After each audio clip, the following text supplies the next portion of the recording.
इसलिए करो जाई हो मन खुश को के हमर जाई हो जितना हमर कमी होई उतना तोरे नाम करते अच्छा हमर दोस्तवा गई क्या रे छोड़ ना लगा था कि दोस्त आ गई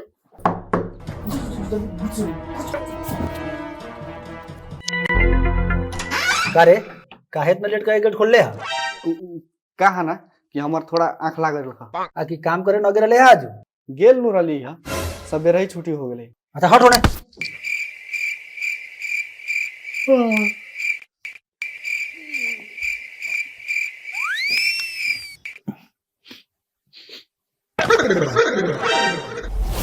करे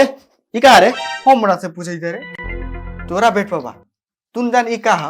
रे साला तो हमरा बेड पर जाना के ब्लाउज कहां से आ गेल रे ए त हमरा से कथि पूछे दे हम ब्लाउज पहने ले का देख ले हमरा सांखा लगई थौ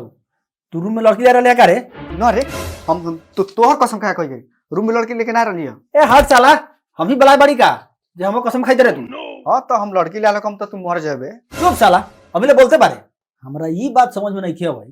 कि आखिर में ई ब्लाउज आयल कहां से कौन घरे से लाल होबे बैग में धके मेहरारू के चिन्हासी चुप रे साला हम तो ऐसन के बुझाइलो हे भगवान ई कैसन दिन देखावई तारा विदेश साल बड़ी पैसा कमाए तो पैसा नु देखावे के चाही तो ई का ब्लाउज देखाइले बाला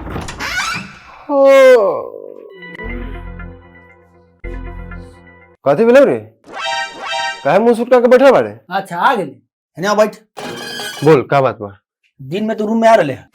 ना बिल्कुल ना हम तो दिन भर गाड़ फाड़ के कमाता नहीं साला मालिक आज इतना कमवाला का पैसो ना देलक भइल का ये बता ना तू पहले हमरा बेड पर ई ब्लाउज कहां से आयल ब्लाउज कौना के बारे ई ये साला छुट्टी में रखा ये साला धैले हुई सासो का रे तू धैले बारी का अच्छा ई तो हम पता लगाइए ले हम कैसे तोहनी के मालूम ना हो ये घर में हम सीसी कैमरा लगैले बाड़ी सीसी कैमरा केने लगाले बड़े रे केने लगैले बाड़ी उसे तोरा कौन मतलब है साथ साथ बता दे कि ब्लाउज जलम कौन रख ले बा न त सीसी कैमरा के फुटेज में अगर आ गेलौ पकड़ा गेले त सीधा बोरिया बिस्तर बनवा के फूंक मरवा देबो एगो बात कहियो आज हम एगो लड़की लेके आइल लड़की कहां बा केने बा चुप साला तकिया में लड़की समायल है चुप ओकरा से हम शादी करे वाला बाड़ी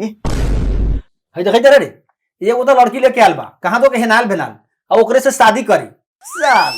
शादी करबे तू बाप बता रही वो कमाए के चक्कर में या तू कमाए के चक्कर में बारे जल्दी निकाल में से बेगा जल्दी यहां से है जगह साला दोगलाई रूम के रंडी खाना बना दिया है